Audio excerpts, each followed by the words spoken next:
Ma'am, you need to move your vehicle, now. I'm just waiting for my daughter. The ceremony just ended. I don't care what you're waiting for. Move it! There's no sign here saying I can't park. I'll move in just a minute when she comes out. Huh, okay, sure. So you think you can just ignore me? I'm not ignoring you. I'm just asking Step out for of a the minute car. You're making this difficult. Officer Ramos had no idea what he just walked into.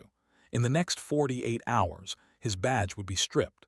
His department would face a federal investigation. A $38 million judgment would shake the entire county. The woman he was arresting in front of her daughter's graduation, Federal Judge Cassandra Williams. She had overseen 3 of his department's civil rights cases in the past 2 years. Judge Williams had served on the federal bench for 12 years. She had overseen more than 400 cases involving police misconduct, unlawful arrests, and violations of constitutional rights. She had a reputation for holding law enforcement accountable. Her conviction rate in civil rights violations, 94%. And Officer Ramos' body camera was capturing everything, including the moment he realized who she was, and still chose to cuff her anyway. Before we go further, let me ask you something. Have you ever been treated unfairly by someone in power? Drop your answer in the comments below. But Officer Ramos had no idea who he was handcuffing. Judge Cassandra Williams was 48 years old. She served as a U.S. District Court judge in the Southern District. She had been on the federal bench for 12 years. Before that, she worked as a civil rights attorney for 15 years. She graduated from Harvard Law School. Her specialty, Section 1983 civil rights cases. That's the exact law that governs police misconduct. She had written 23 published legal opinions on Fourth Amendment violations. She knew more about unlawful arrests than most lawyers would learn in their entire careers. Before becoming a judge, she represented victims in 47 police brutality cases. She won 89% of them. Other lawyers called her the Hammer because she was so tough on officers who violated constitutional rights. Judge Williams was also a proud mother of 3. Her eldest daughter was graduating that day from State University with highest honors. Judge Williams was the first black woman appointed to the federal bench in her district. Here's the ironic part. Officer Ramos' department had 3 cases pending on her docket right now. 2 were excessive force claims. 1 was an unlawful search. She had already ruled against them twice in the past 6 months. On this sunny June afternoon, Judge Williams was just trying to be a proud mom at her daughter's graduation. Officer Marcus Ramos had a reputation in the department, and not a good one. He was 34 years old. He had been with the force for 8 years. He worked in the patrol division. Here's his pattern: 17 complaints in 8 years. Every single one involved black or Latino civilians. Every single one was dismissed by internal affairs. Let that sink in for a moment. Let me tell you about 3 of those incidents. In 2019, a black teenager filed an excessive force complaint against him during a traffic stop. The dashcam footage mysteriously got corrupted. Case closed. In 2021, he arrested a Latino business owner for disorderly conduct outside the man's own store. The charges were dropped. Ramos faced no discipline. In 2023, he got 3 complaints in 1 month, all for aggressive stops in a predominantly black neighborhood. His supervisors called them over-policing concerns. They gave him a verbal warning. That's it. Other officers had a nickname for him. They called him Quota King. He always had the most arrests, the most citations, the most compliance issues. His training records tell another story. He failed de-escalation training twice. He had to retake implicit bias training 3 times. The police union defended every complaint against him. They threatened the department with lawsuits if any disciplinary action was taken. Judge Williams had actually noticed his name before, in 2 different case files. She recognized a pattern of Fourth Amendment violations. But on June 15, 2024, Officer Ramos picked the wrong person to flex his authority on. Type karma in the comments if you think what happened next was justified. Saturday, June 15, 2024, 3:47 p.m. The scene was State University campus. Outside the Performing Arts Center downtown, graduation had just ended. There were 2,400 graduates, thousands of families everywhere. It was complete celebratory chaos. Cars were parked everywhere. Parents were double parked taking photos. Campus security was directing traffic. They were smiling and patient. Balloons and flowers were everywhere. Graduation caps were being thrown in the air. You could still hear Pomp and Circumstance playing faintly. Judge Williams was sitting in her car in the passenger pickup zone. Her daughter had texted her, 5 more minutes taking pics with friends. There were 30 other parents waiting in similar spots. Campus security had called for police backup, just for traffic control. This was routine for every graduation. Officer Ramos and his partner were sent at 3:42 p.m. Here's what the bodycam shows. Ramos walks past 6 other cars. All of them have white families waiting. He stow. P.S. at Judge Williams' Merced's. No greeting, no smile.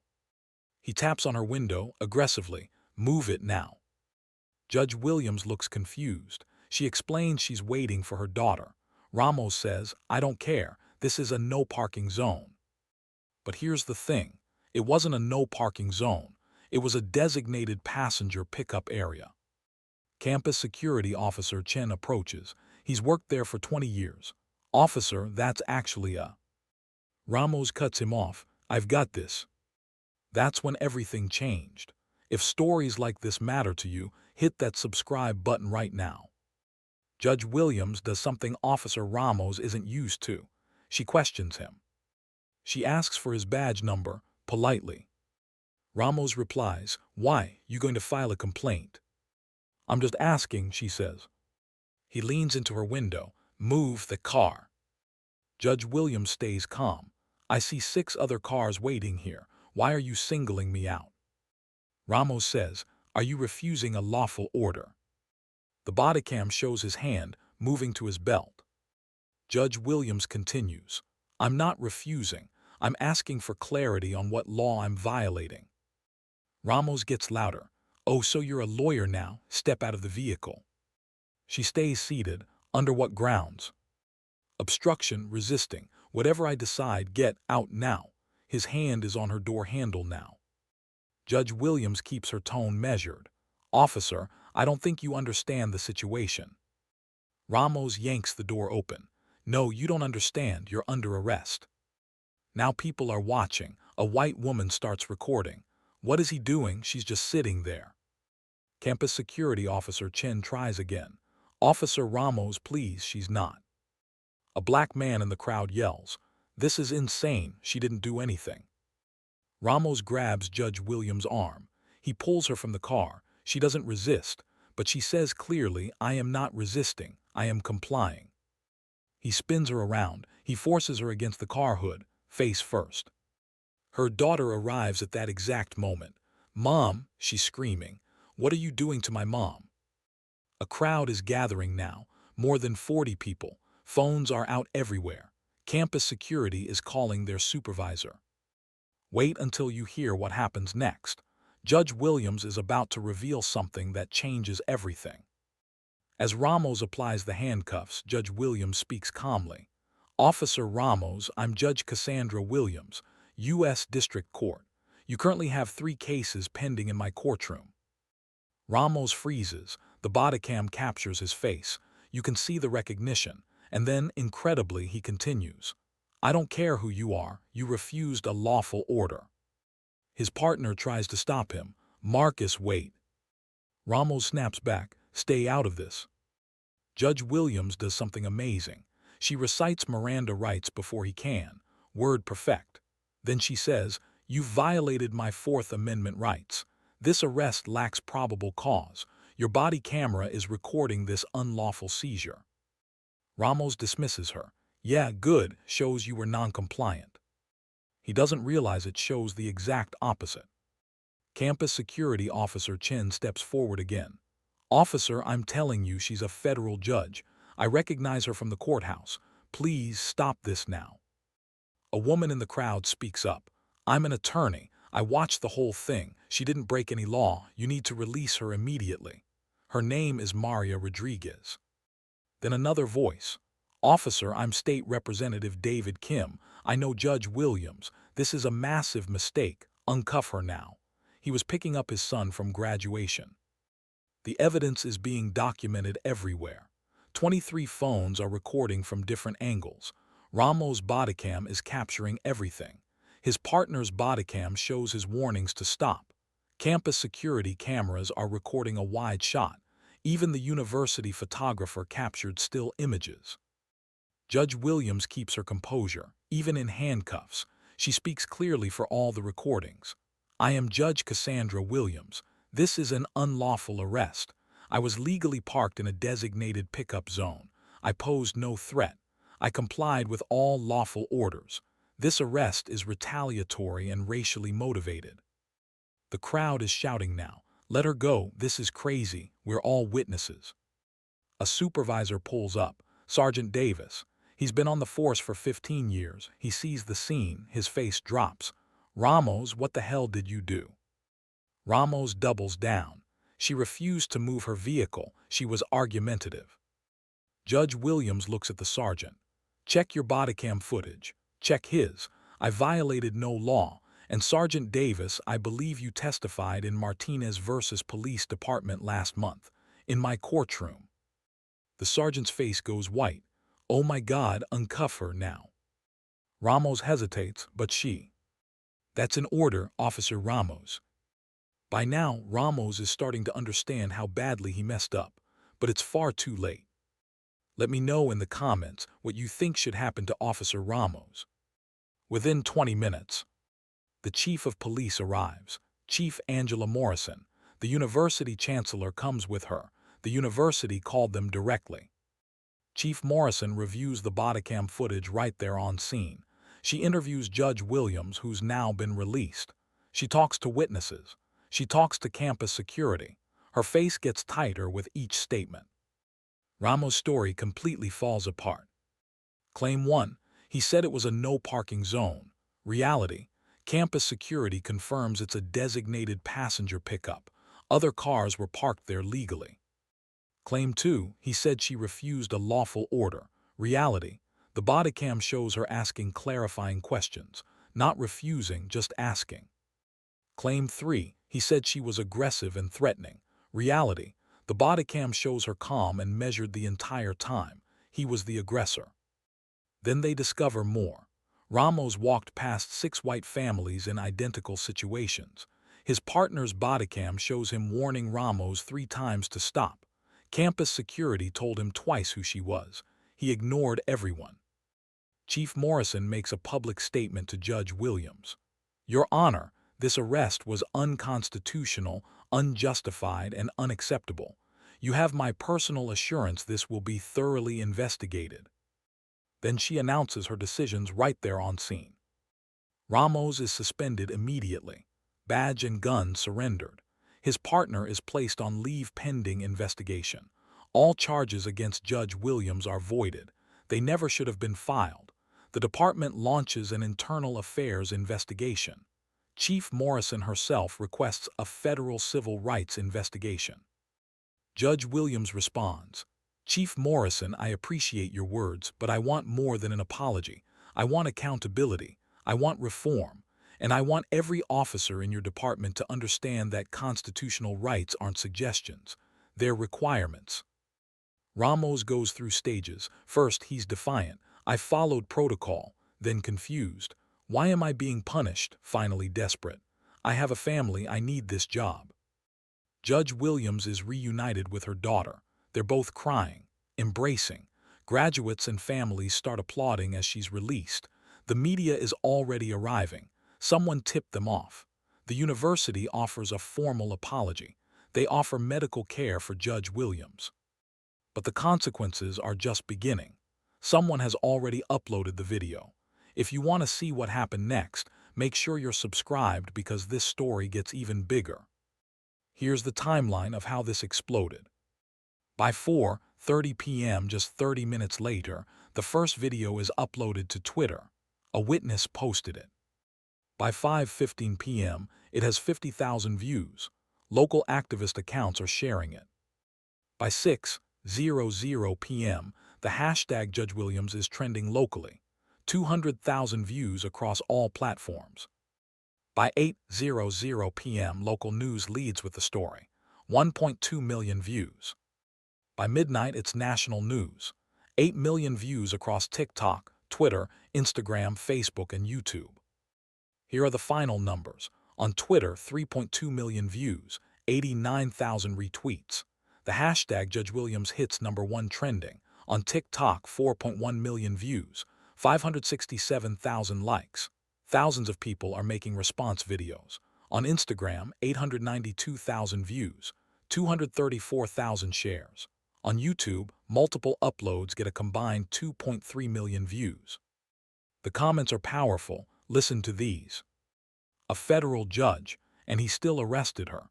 This is what we mean by systemic racism. She was calmer than I would have been. The composure while being violated like that is powerful. Notice he walked past all the white families. Yeah, we all noticed. The fact that she oversees his cases, karma is real. Every major news network covers it. CNN, MSNBC, Fox News.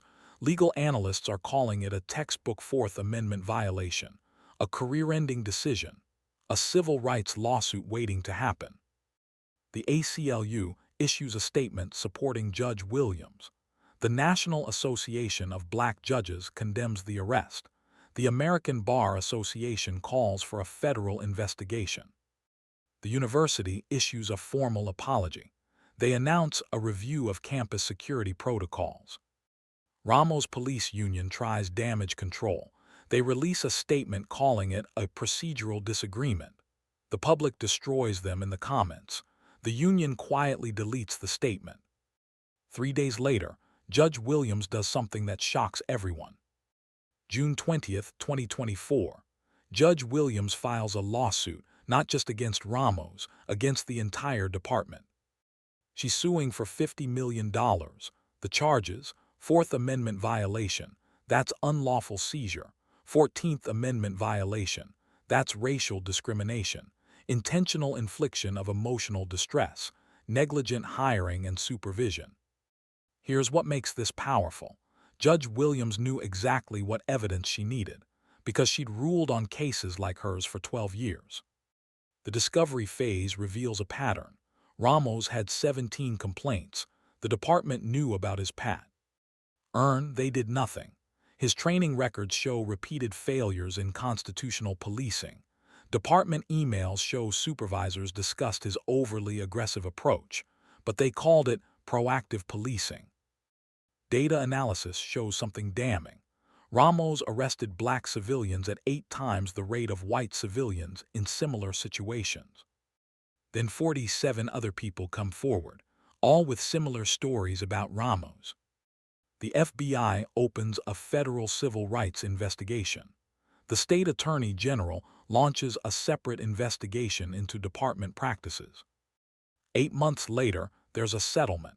$38 million. $15 million in compensatory damages, $23 million in punitive damages. It's one of the largest civil rights settlements in state history. The city's insurance won't cover the punitive damages. That means taxpayers have to pay. Judge Williams donates $10 million to a civil rights legal defense fund. Now for Ramos' consequences. He's criminally charged. Federal charge for deprivation of rights under color of law. State charge for official misconduct. He takes a plea deal, 18 months in federal prison, 3 years probation. He can never work in law enforcement again, ever. His wife divorces him. He loses his home. He files for bankruptcy. His badge is revoked. His pension is reduced. The department faces consequences too. Chief Morrison resigns under pressure. The Department of Justice puts them under a consent decree. That means 5 years of federal oversight. All 400 officers must go through retraining. A new civilian review board is created with subpoena power. 12 other officers are identified with similar patterns. 5 of them are fired. Ramos gives a court-ordered apology. It reads as insincere. He blames stress and miscommunication. Judge Williams responds. This isn't about one officer. It's about a system that protected him through 17 complaints. Real change means accountability at every level. 3 weeks after the settlement, Judge Williams holds a press conference. She stands on the courthouse steps. "My daughter's graduation was the proudest day of my life," she says. "Now it's forever marked by trauma. She watched her mother get handcuffed. That's what she'll remember." She continues, "I'm a federal judge. I knew my rights. I knew the law. I knew I'd be believed. But what about the grocery store worker, the teacher, the student? They don't have my resources. They don't have my knowledge. They don't have my platform. What happens to them?" Her voice stays steady.